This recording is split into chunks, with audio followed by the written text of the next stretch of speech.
아침 9시 41분 구리를 중심으로 돌아가는 세계가 잠시 멈췄다. 전쟁도 광산사고도 안데스를 덮친 지진도 아니었다. 폭발도 없었고 파업도 없었고 댐이 무너진 일도 없었다. 어떤 배도 침몰하지 않았고 어떤 국경도 폐쇄되지 않았다. 단 한마디였다. 평소처럼 즉흥적으로 바람처럼 흘러나온 도널드 트럼프의 말이었다. 그러나 이번에는 정치적 적수에 대한 허세도 자기 자신에 대한 과장된 찬사도 아니었다. 단 세 마디, 전 세계 시장의 신경계를 강타한 세 단어, 구리 50%, 그것만으로 충분했다. 몇 초 만에 코맥스 단말기는 붉게 깜빡이기 시작했다.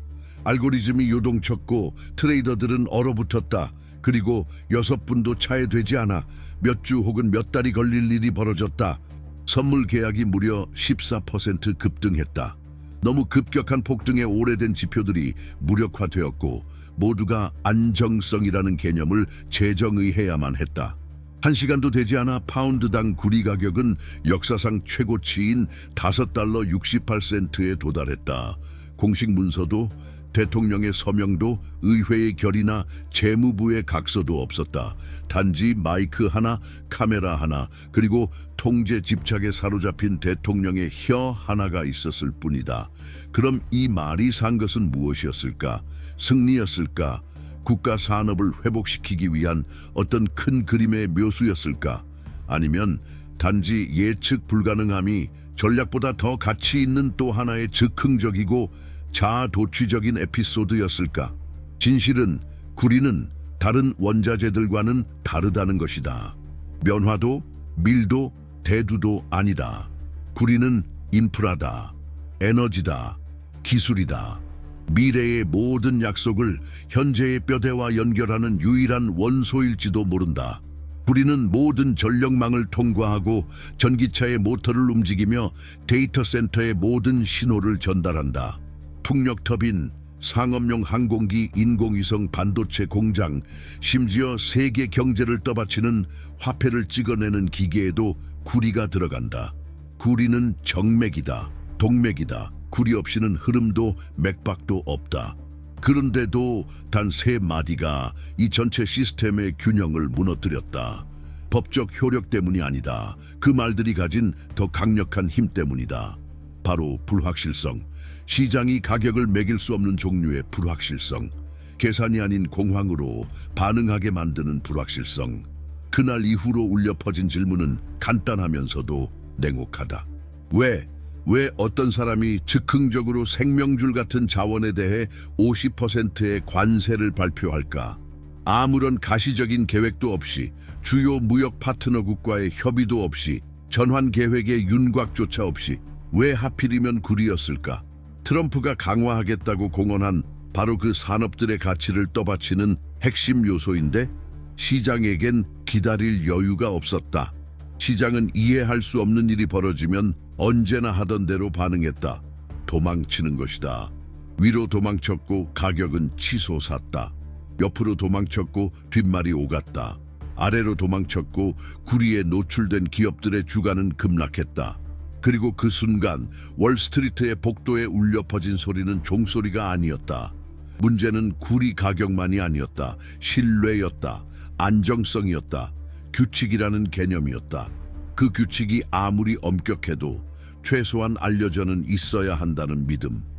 트럼프가 지구상에서 가장 전략적인 금속의 관세 폭탄을 떨어뜨림으로써 높인 것은 단지 생산 비용이 아니었다.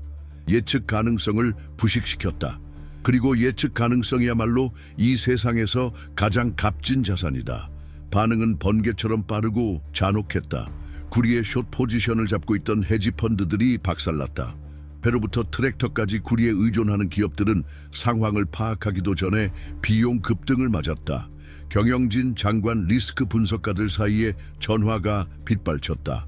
칠레가 먼저 움직였고 그 다음은 멕시코. 중국은 아무 말 없이 메모만 남겼다. 미국 내에서는 겉보기엔 아무 일도 없었다. 광산은 멈추지 않았고 트럭도 멈추지 않았다. 그런데도 붕괴는 내부에서 일어났다. 이유는 단 하나. 이 정부는 예고 없이 충동적으로 제도적 조정 없이 국가 산업 전체의 방향을 틀 수 있다는 점이 드러났기 때문이다. 시장은 변화를 두려워하지 않는다. 변덕을 두려워한다. 그리고 바로 그것을 트럼프는 제공했다. 수십억 달러 규모의 변덕, 기술 회의도 없이 갑작스러운 분노에서 비롯된 듯한 결정, 무역 적자에 대한 분노일 수도 있고 기준금리를 내리지 않는 중앙은행에 대한 좌절일 수도 있다. 마치 거대한 거시경제를 트윗 하나, 멘트 하나로 재구성할 수 있다고 믿는 듯했다. 그 사이 물류 전문가들은 분주히 움직이기 시작했다. 왜냐하면 발표된 것과 실행 가능한 것 사이에는 현실이라는 장벽이 존재하기 때문이다. 그리고 그 장벽은 배, 계약, 항만, 운송, 보험, 공급망으로 이루어져 있다. 구리는 스티커가 붙은 박스에 담겨오는 게 아니다. 수톤 단위로 움직인다. 태양을 가로지른다. 정제되고 용해되고 다시 녹아들고 전선, 코일판, 부품으로 변모한다. 이 흐름에 세금을 부과하면 단지 화물 가격만 오르는 것이 아니다. 모터, 회로, 발전소의 비용이 오른다. 파장이 생긴다. 그리고 그 순간 대부분은 몰랐지만 며칠 내로 모두가 알게 될 사실이 있었다. 트럼프의 발언은 단순한 무역 정책이 아니었다. 칠레를 향한 것도 멕시코나 중국을 겨냥한 것도 아니었다. 그것은 미국 제조업을 떠받치는 가치 시스템 자체에 대한 선전포고였다. 구리의 수입 비용을 50%나 올린다는 것은 단순히 수출국을 처벌하는 것이 아니다. 수입업자를 자해하는 것이다. 곧 국내 생산의 척추를 가격하는 것이다. 이해하기 쉽지 않다.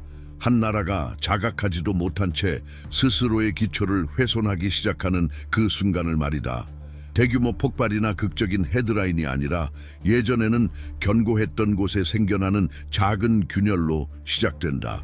미국의 경우 그 균열은 정확히 위대함이라는 수사와 의존이라는 현실이 충돌한 지점에서 벌어졌다. 구리 50%라는 말 뒤에는 슬로건에 담기지 않는 우주가 있다.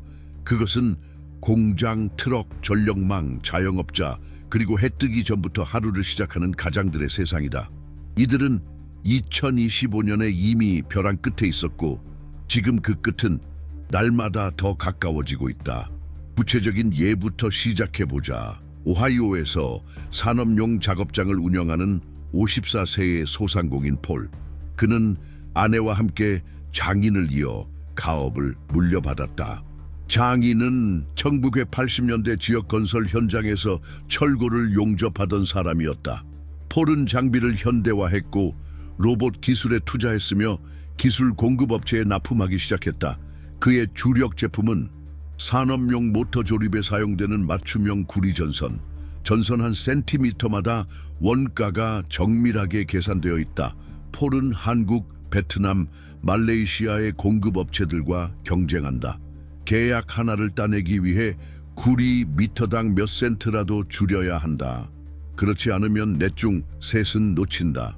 그날 아침 트럼프의 발언을 들었을 때 폴은 즉시 이해하지 못했다.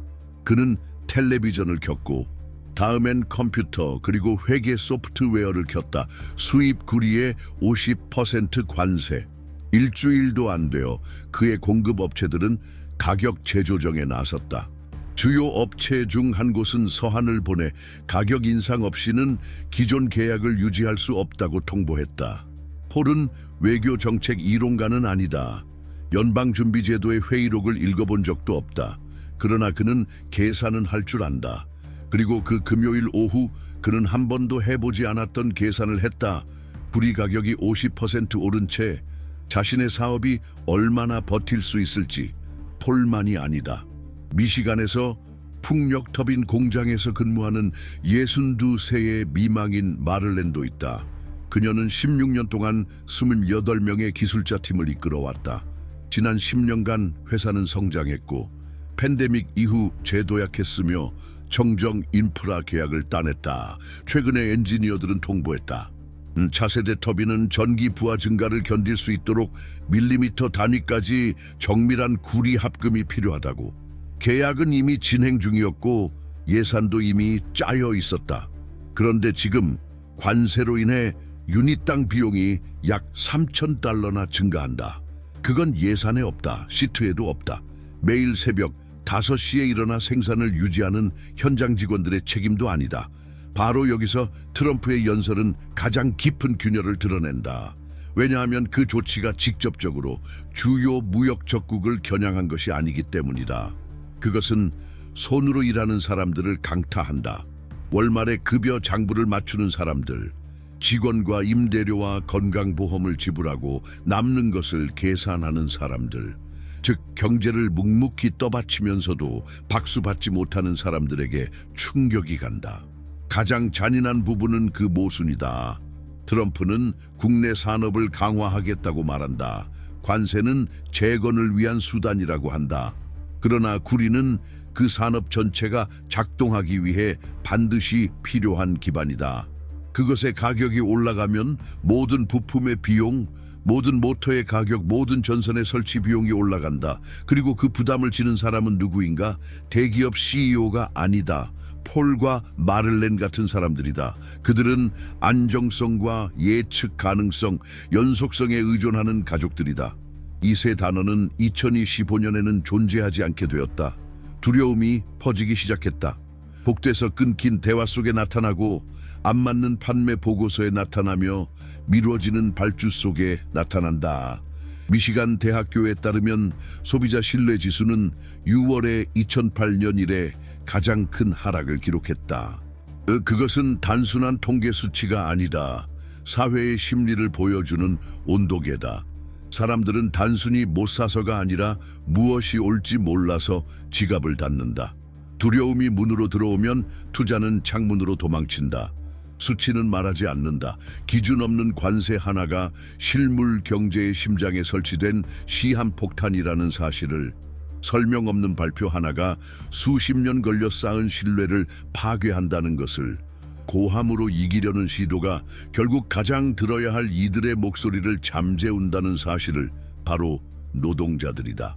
더욱이 지금 미국은 자국에서 소비하는 구리의 겨우 5%만 생산하고 있다. 거대한 경제 규모에 비하면 미미한 수치다. 그러나 문제는 양만이 아니다. 즉각적인 대응이 불가능하다는 점이다.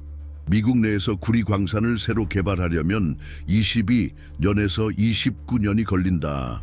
인허가, 환경 승인, 자금 조달, 건설까지 아무도 아침에 일어나 오늘부터 구리를 캐겠다고 말할 수 없다. 그렇게 돌아가지 않는다. 트럼프도 이걸 안다. 혹은 알아야 한다. 이 때문에 구리에 대한 관세는 무력한 것을 넘어서 해롭다. 그것은 보호가 아니라 침해다. 산업을 일으키는 것이 아니라 불을 지른다. 그런데 이 모든 게 무엇을 위한 것인가? 독립을 외치는 수사지만 실제로는 고립만 심화된다. 칠레, 멕시코, 다른 무역 파트너의 문을 닫으면 새로운 공급처가 생기는 것이 아니다. 빈 공간이 생긴다. 그리고 그 빈 공간은 매우 비싸다. 가장 아이러니한 점은 중국은 아무것도 할 필요가 없었다는 것이다. 어떤 조치도 발표도 관세도 없었다. 그저 지켜보기만 했다. 미국이 비운 구리 시장의 공간은 즉시 베이징이 채운다.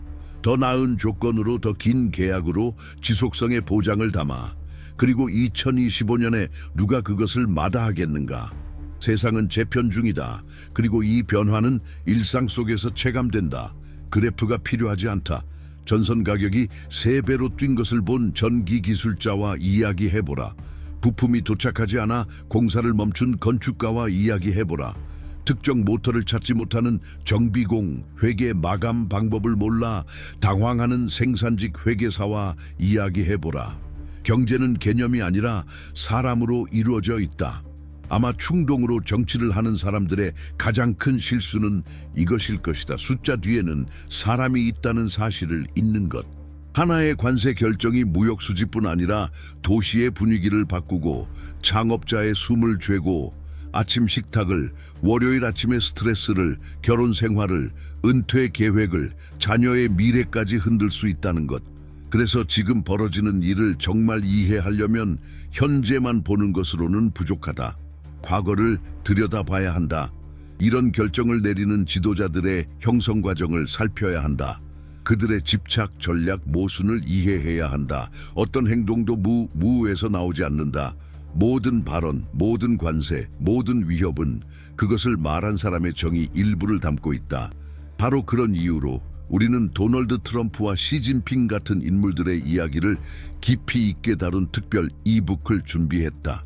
정치적 사건뿐만 아니라 그들의 개인적 특성, 형성 과정, 중대한 선택들을 담았다. 그들의 과거를 이해하는 것이야말로 우리가 앞으로 맞이할 미래를 효과적으로 이해하는 열쇠다. 이북은 고정 댓글에서 다운로드 하실 수 있습니다. 모든 것은 칠레에서 시작되었다. 첫 번째 반응은 외침이나 극적인 보복이 아니라 간결한 한마디였다. 칠레산 구리는 새로운 시장을 계속 찾아갈 것입니다. 이 말은 도널드 트럼프의 관세 발표가 있은 지 24시간도 차에 되지 않아 외교부 장관 알베르토 본 클레베린이 했다. 주저함은 없었다. 생중계되는 비상회의도 없었다. 단지 하나의 직접적인 통보, 마치 오래된 무역 파트너에게 설명 없는 이혼을 통보당하고는 조용히 문을 닫는 식의 반응처럼 매년 60억 달러 규모의 구리를 미국에 수출하던 칠레는 계약을 구하려 애쓰지 않았다. 대신 세계 지도의 다른 쪽을 바라보았다. 그리고 거기엔 중국이 있었다. 그러나 칠레는 혼자가 아니었다. 멕시코도 곧 같은 길을 시사했다. 공급업체들은 복수심이 아니라 계산에 따라 물류 전략을 재검토했다. 단 한마디로 방향을 바꾸는 정부와 거래하는 비용은 이미 감당할 수 없는 수준이 된 것이다. 안정적으로 흐르던 무역은 방향을 바꾸기 시작했다. 마치 더 이상 통제할 수 없는 힘에 의해 새로운 강줄기로 떠밀리는 강물처럼 국제 무역에는 오래된 법칙이 하나 있다. 불안정을 만드는 자는 자리를 잃는다. 바로 여기서부터 분위기가 바뀌기 시작한다. 이제 이 문제는 단순한 관세의 문제가 아니다. 영향력의 이동에 대한 이야기다. 미국이 스스로의 예측 가능성을 깨뜨릴 때 단순히 공급망을 포기하는 것이 아니다. 정치적 공간을 내주는 것이다. 그리고 그 빈자리를 채우는 것은 즉흥적으로 행동하지 않는 강대국이다. 중국은 설득할 필요가 없다. 그저 남들이 물러난 자리에 자리를 잡을 뿐이다. 왜 이것이 중요한가?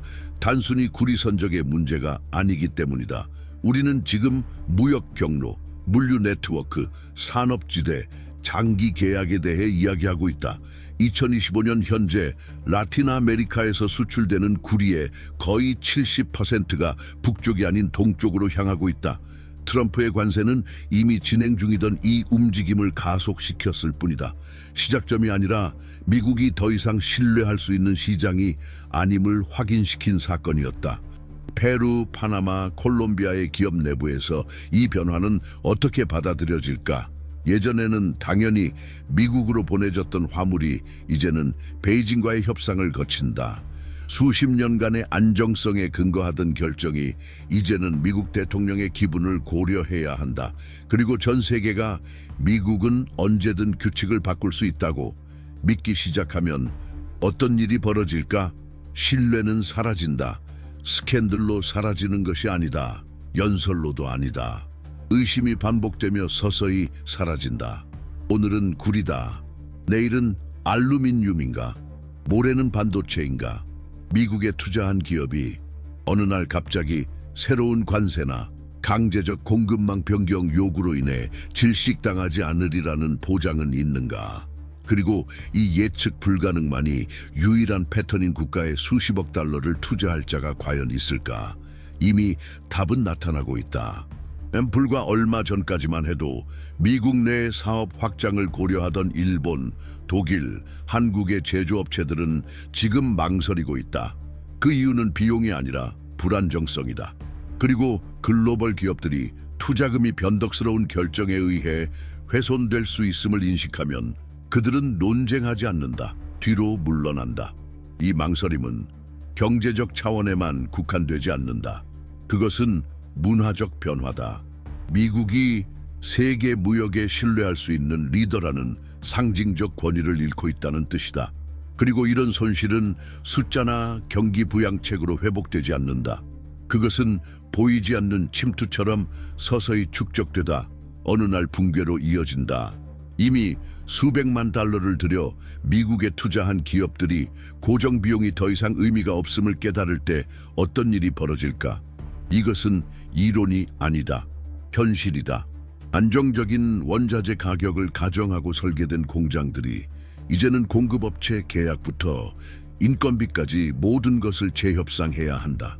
이 사회는 압박을 시작한다. 주가는 폭락한다. 그리고 핵심 질문이 떠오른다. 어떻게 베트남, 말레이시아, 중국의 공장들과 경쟁할 것인가? 그곳에서는 정치적 장벽 없이 훨씬 낮은 비용으로 생산할 수 있다. 충격은 거기서 멈추지 않는다. 미국 내 생산 비용이 오르면 이윤 폭은 줄어든다. 제품 가격은 오른다. 수출은 줄어든다. 그리고 그 여파는 노동자들에게 도달한다. 감원, 해고, 투자 보류. 이 모든 것은 꼭대기에서 시작되지만 가장 아픈 타격은 작업장의 바닥에서 도면을 잡은 손, 펜치를 든 손, 운전대를 잡은 손에 온다. 어쩌면 당신은 아직 되돌릴 수 있다고 생각할지도 모른다. 새로운 무역협정, 외교적 재정렬, 전략적 관세 철회 하나면 된다고. 하지만 정말 그럴까? 한 나라가 시장의 신뢰를 잃는다는 것은 계약을 잃는 것이 아니라 시간을 잃는 것이다. 그리고 시간은 대체할 수 없는 유일한 자원이다. 분기마다 새로운 경로, 새로운 파트너, 새로운 물류 습관이 고착된다. 지금 부서진 것들은 다시는 예전으로 돌아가지 않을 수도 있다. 데이터는 이미 이야기하고 있다. 미국의 산업자의 및 자본자의 수출은 5월에 4% 감소해 279억 달러를 기록했다. 작아 보일 수 있다. 하지만 이 수치는 구조적 낙차를 감추고 있다. 세계는 단지 미국 제품을 덜 사는 것이 아니다. 미국 제품이 더 이상 기준이 아닌 세상에 적응하고 있다. 이제는 단순히 더 많이 생산하는 것으로는 부족하다. 선택받는 존재여야 한다. 그런데 어떻게 늦게 도착하고 더 비싸며 언제든 제재를 받을 수 있는 제품을 사람들이 원하겠는가? 어떻게 경제를 선거용 채수로 여기는 나라에 사람들이 투자하겠는가? 가장 오래된 동맹국들조차 대안을 찾기 시작한다면 과연 무엇이 남는가? 유럽연합을 생각해보라. 지난 분기 미국의 대EU 수출은 3.4% 감소했다. 이것은 단순한 흐름이 아니라 반응이다. 유럽은 단지 고객이 아니라 지표다. 유럽이 후퇴하면 다른 나라들도 따라간다. 그리고 지금 유럽이 말하는 메시지는 분명하다. 세상은 슬로건이 아니라 안정성을 원한다. 그러나 이 모든 것 중에서 가장 상징적인 장면은 아마 미국 내부 소비자의 반응일 것이다. 월별로 측정되는 신뢰지수는 2008년 글로벌 금융위기 이후 가장 빠른 속도로 하락하고 있다. 이 지표는 단지 경제 지표가 아니다. 집단 심리를 들여다보는 렌즈다. 사람들은 내일에 대한 신뢰를 얼마나 가지고 있는가를 보여준다. 이 글이 당신에게 어떤 울림을 주었다면 채널을 구독하고 이 영상을 좋아요 눌러주시고 댓글로 당신의 생각을 나눠주세요. 당신의 목소리는 이 대화의 일부입니다. 그리고 지금처럼 중요한 때 우리는 반드시 서로 이야기해야 합니다. 소비자 신뢰지수는 단순한 숫자가 아니라 가슴에 얹힌 무게처럼 떨어졌다. 은행 잔고를 들여다보며 몇 개 할부가 더 예산안에 들어맞을지 계산하는 사람들의 가슴 위에, 그 다음엔 무언가가 식탁에서 사라지게 될까 두려워하면서, 분석가들은 이를 급격한 하락이라 불렀지만 기술적인 언어로는 더 이상 이 나라가 내일 나아질지 아니면 같은 하루를 반복할지 모르는 이들의 실제 고통을 담아낼 수 없다. 하지만 보통 사람들은 그래프가 필요 없다. 몸으로 느낀다. 월말의 울렁거림 속에서, 고지서보다 먼저 찾아오는 불면 속에서, 이름 붙일 수 없는 피로 속에서. 은행이 무너진 것도 아니다. 거품이 터진 것도 아니다. 일상을 지탱하던 실이 풀리기 시작한 것이다. 그리고 그 실은 한번 끊어지면 스스로 돌아오지 않는다. 대통령은 그것을 관세 사상 최대 수입이라 불렀지만 시민에게는 그저 등 떠미는 힘으로 다가왔다. 더 높은 요금서로, 줄어든 초과 근무 수당으로, 빵값의 상승으로. 관세청이 거두어들인 27억 달러는 공허에서 나오지 않았다. 실제 삶에서 나왔다. 더 적은 것을 위해 더 많은 비용을 지불한 모든 가정에서 인상된 원자재 가격을 감당하기 위해 직원을 해고할지 고민해야 했던 자영업자 한 명 한 명에게서 아직도 누군가는 관세가 상대방에 대한 처벌이라고 믿는가? 아직도 누군가는 이것이 전략이라고 말하는가? 가장 먼저 무너지는 사람들이 바로 벼랑 끝에 있었던 이들이라면 언제나 그렇다. 웅장한 계획은 연단에서 발표되지만 충격은 소박한 식탁 위에 가족 기업 안에 실수할 여유조차 없는 지역 사회에 떨어진다. 권력의 홀에서 멀리 떨어진 곳. 그곳이 바로 진짜 나라가 존재하는 곳이며 그곳에서는 모든 결정이 작고 지속적인 상처처럼 느껴진다. 때로는 너무 깊어서 치유조차 불가능할 만큼. 그날 기자회견에서는 아무도 설명하지 않았다. 관세가 얼마나 형태를 바꾸며 생산 사슬을 따라가는 보이지 않는 세금인지, 처음에는 금속 하나를 건드리지만 인해 나사를, 모터를, 결국에는 8월의 더위를 견디기 위해 한 할머니가 사는 선풍기까지, 병원에서 기술자가 설치하는 케이블까지, 공립학교에서 관리인이 갈아 끼우는 전등까지 영향을 미친다. 그렇게 정치란 결국 먼지가 되어 흩어진다. 하지만 정말 무서운 것은 비용이 아니라 곡선이다. 불확실성의 곡선. 노동통계국에 따르면 제조업체의 원자재 가격은 2분기에 이미 6.4% 상승했다. 이는 구리에 대한 관세가 시행되기 전의 수치다. 3분기에는 3.2%의 추가 상승이 예상된다. 그리고 이는 단지 숫자의 문제가 아니라 속도의 문제다. 모든 것이 더 비싸지고 더 어려워지고 더 손에 닿지 않게 되기 전 적응할 수 있는 시간이 얼마나 남았는가의 문제다. 그리고 그런 순간에 누가 적응할 수 있을까? 대기업들? 어쩌면. 그러나 심지어 그들도 무너지고 있다. 2025년 상반기 동안 미국 내 370일 개의 대형 기업들이 파산 신청을 했다. 이는 팬데믹 당시 같은 기간보다 더 많은 숫자다. 이것이 말해주는 것은 이번 충격은 외부 요인이 아니라는 것이다. 바이러스도 자연재해도 아니다. 내부에서 비롯된 것이다. 제도에서 나온 것이다. 그리고 정책이 자기 파괴로 변한 결과다. 헤드라인은 이를 완화시키려 한다. 구조조정, 시장조정, 산업재조율 같은 말로. 그러나 공장 안에서 일하는 사람들은 안다. 그것의 진짜 이름은 감원, 정지, 종료라는 것을. 예전에는 생산으로 활기찼던 기계들이 멈춰 서 있고 회의실은 말보다 침묵으로 가득하다. 낙관은 이제 벽지를 장식할 뿐이다. 계약은 동결되고 인수는 취소되며 기술팀 전체가 해고된다. 왜냐하면 자재, 물류, 자금 조달의 비용이 이제는 말이 안 되기 때문이다. 수출 감소가 이미 드러나고 있었지만 이제 그 양상은 무관심이라는 색조로 바뀌고 있다. 한때 미국의 기계, 시스템, 차량, 부품을 구매하던 나라들이 이제는 더 안정적이고 더 저렴하고 더 조용한 시장을 바라보고 있다. 이는 단지 가격의 문제가 아니다. 함께 살아갈 수 있는지의 문제다. 세계는 즉흥에 지쳤다. 그런데도 백악관은 주장한다. 관세가 효과를 내고 있다고, 돈이 들어오고 있다고, 수입이 증가하고 있다고. 마치 그게 전부인 양, 마치 세금 수입이 경제 정책의 궁극적 목표인 양, 마치 국가의 건강이 스스로를 얼마나 짜낼 수 있느냐로 측정될 수 있는 양. 그것은 위험한 착각이자 동시에 매혹적인 착각이다. 왜냐하면 그것은 혼돈 속에 하나의 긍정적 수치를 제공하기 때문이다. 그리고 그 수치는 포장이 잘 되었을 때 내러티브를 살찌운다. 그러나 수금과 번영 사이에는 분명한 차이가 있다. 수금은 빼앗는 것이다. 번영은 세우는 것이다. 그리고 지금 미국이 하고 있는 일은 생존을 위해 자기 자신에게 세금을 부과하는 일이다. 모래가 낀 기어를 억지로 돌리는 일이다. 계획 대신 조세 압박을 도입하는 일이다. 산소 없이 경제를 달리게 하면서 그것을 지구력이라고 부르는 일이다. 생산으로 생계를 잇는 사람은 안다. 처벌로는 성장을 만들 수 없다는 것을.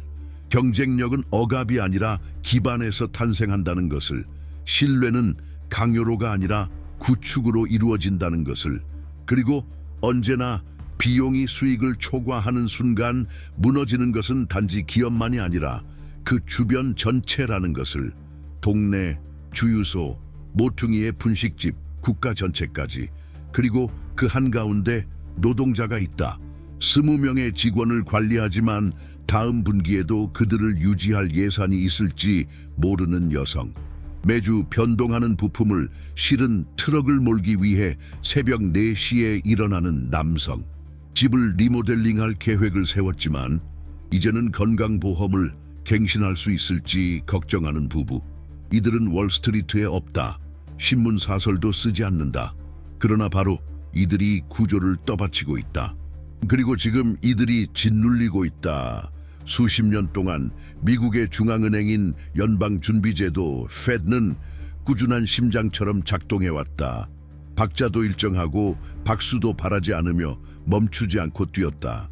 기술적인 기구이면서도 상징적인 존재였다. 왜냐하면 연준은 단순한 금리나 인플레이션 관리 그 이상을 의미하기 때문이다. 혼란스러운 정치의 한복판에서도 여전히 방향을 가리키는 나침반, 하나의 북극성, 하나의 한계선. 그러나 이 한계는 모든 것을 손에 넣고 싶은 사람에게는 거슬리는 존재다. 도널드 트럼프는 연방준비제도에 대한 불만을 결코 숨기지 않았다. 그는 이미 유세장 SNS 인터뷰에서 연준을 여러 차례 공격해왔다. 하지만 최근 몇 주 사이 그 공격은 전혀 다른 형태로 진화했다. 더 이상 기준금리에 대한 순간적인 불만이 아니다. 이제는 연준 자체를 자신의 이미지에 맞게 재구성하려는 조직적 공세다. 트럼프는 더 이상 통화 정책에 영향만 주고 싶은 것이 아니다. 그는 연준의 역할 자체를 다시 그리길 원한다. 그 기관을 길들이고 굴복시키려 한다. 그리고 이것은 모든 것을 바꾼다. 언론은 관세, 스캔들, 시장의 요동에 바빠 이 움직임을 늦게 알아챘다. 그러나 지금 이 변화는 모두가 보는 앞에서 진행 중이다. 트럼프의 측근들 사이에서는 제롬 파월을 더 수능적인 인물로 교체하는 논의가 내부 회의에서 진행되고 있다. 이미 한 이름이 거론되고 있다. 그는 존경받는 경제학자도 학계 출신도 아니다. 충성파다. 이념가다. 그리고 그가 받아들일 준비가 되어 있는 것은 파월이 끝내 거부했던 일이다. 실질 임금이 여전히 위협받고 있음에도 불구하고 어떠한 대가를 치르더라도 금리를 인하하는 것. 바로 여기서 이 이야기는 장르가 바뀐다. 이제 우리는 기술적 결정에 대해 말하고 있는 것이 아니다. 이것은 제도적 장악, 즉 독립적 기관의 포호에게 관한 이야기다. 미국 달러의 가치를 지탱하고 전 세계 유동성을 관리하며 정부의 충동적 행동으로부터 금융 시스템을 보호하는 그 기관에 대한 직접 개입이다. 그리고 트럼프는 지금 연준의 독립성을 필요불가결한 견제장치가 아니라 자신의 개인적 장애물로 보고 있다.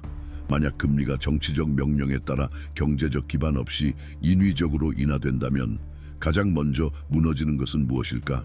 아마도 달러, 혹은 미국 국채에 대한 신뢰, 아니면 중앙은행 간 스왑 시스템, 아니면 이 모든 것이 한꺼번에. 왜냐하면 시장은 휘파람 불면 달려오는 애완견이 아니다. 시장은 공포를 맞는 야수다. 도이체방크의 수석 전략가 조지 세르벨로스는 이렇게 경고했다. 연준 수뇌부에 대한 명시적 개입이 이뤄질 경우 달러의 무역 가중 지수가 24시간 안에 3%에서 4% 하락할 수 있다고. 별것 아닌가? 그 움직임이 전 세계로 확산되면서 신흥국 통화를 압박하고 자본 흐름을 혼란에 빠뜨리며 자국 내에서 시작되지도 않은 금융 폭풍에 각국 중앙은행들이 대응해야 한다면 이건 단순히 달러의 가치만이 아니다.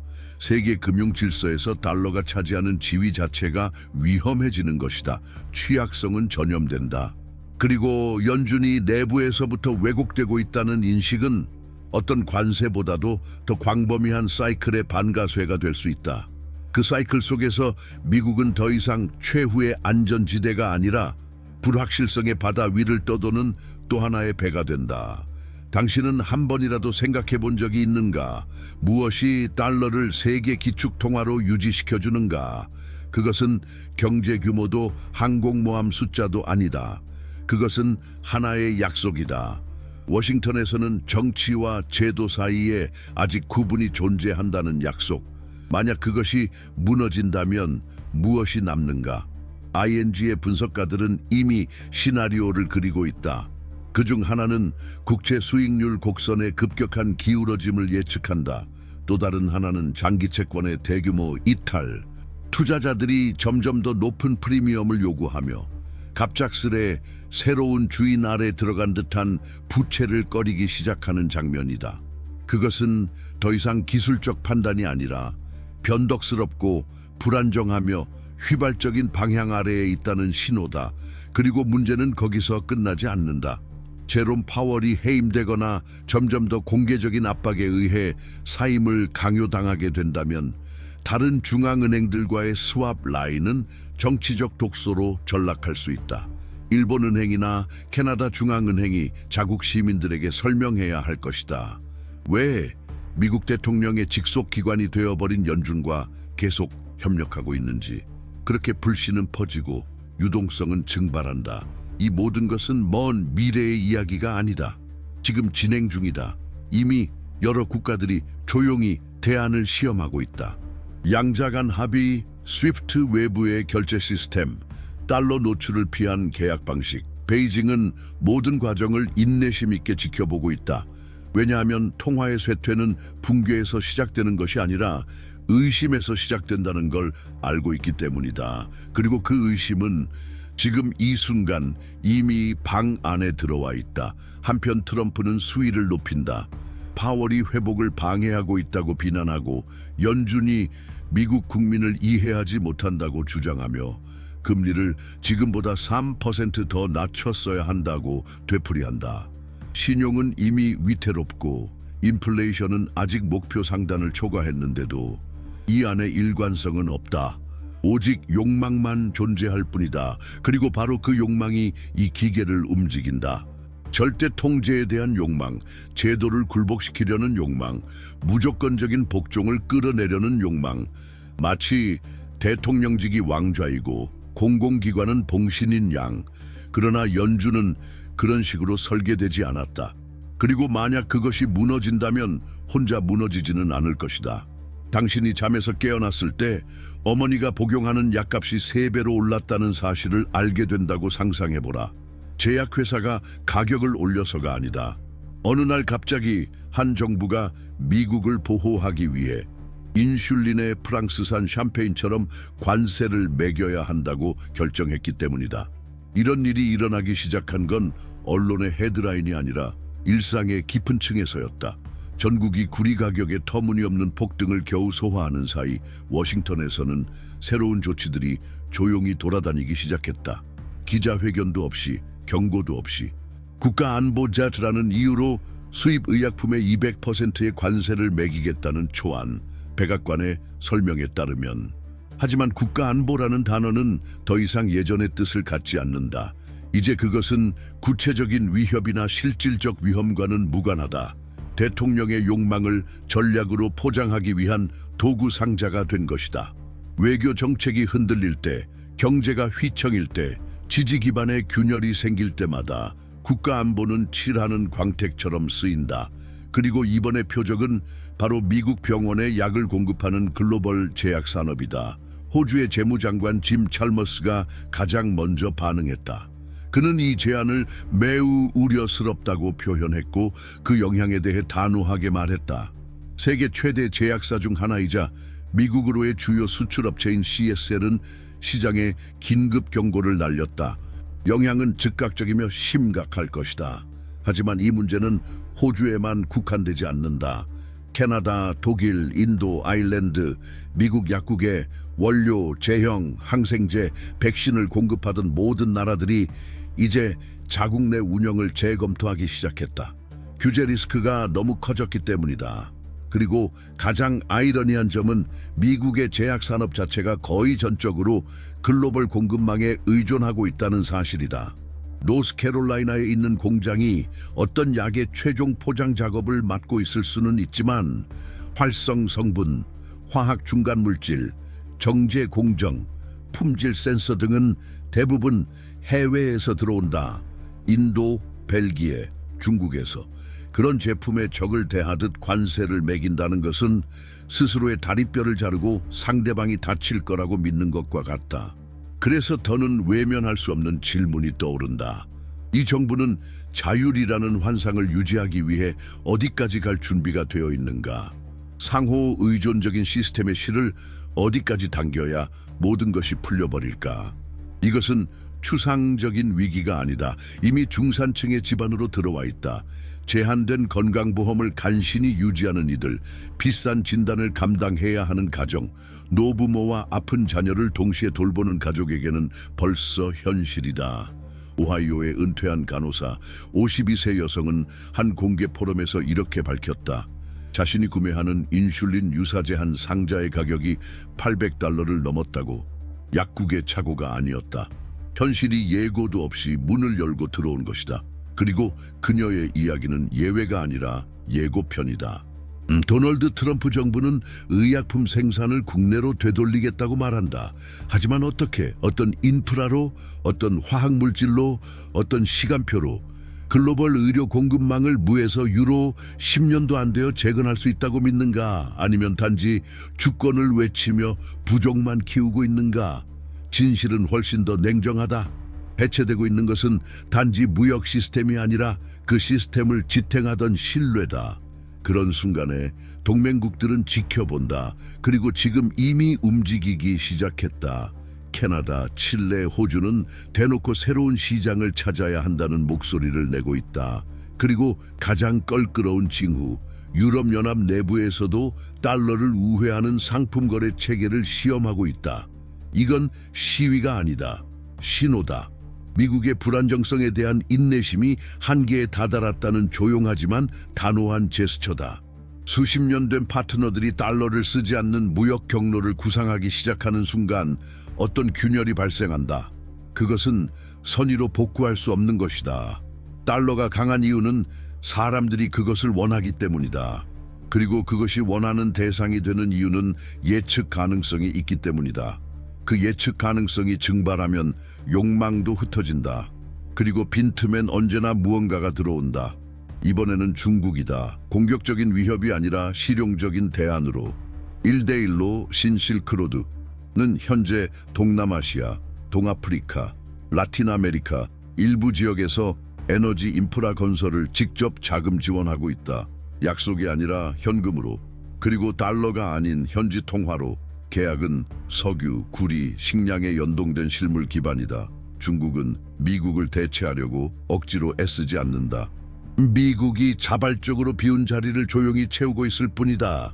호주는 이미 인도네시아와 베트남과의 새로운 무역 협정 2건을 체결했고 두 협정에는 달러 비의존 조항이 명시돼 있다.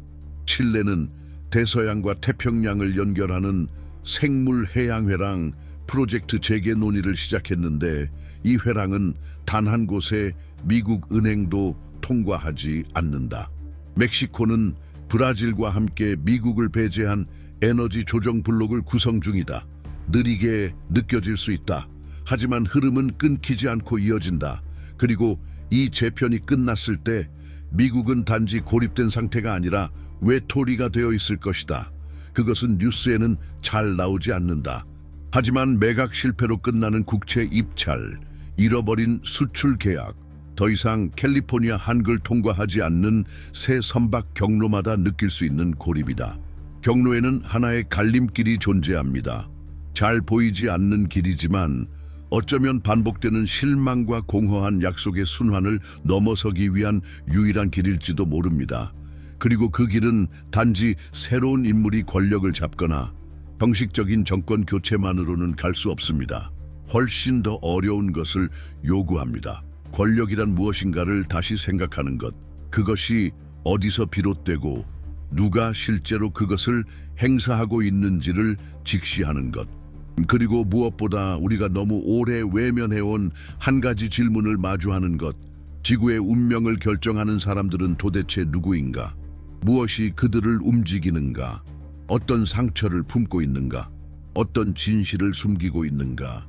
그들이 어린 시절부터 어떤 흔적을 품고 자라나 군대를, 시장을, 서사를 지휘하게 되었는가?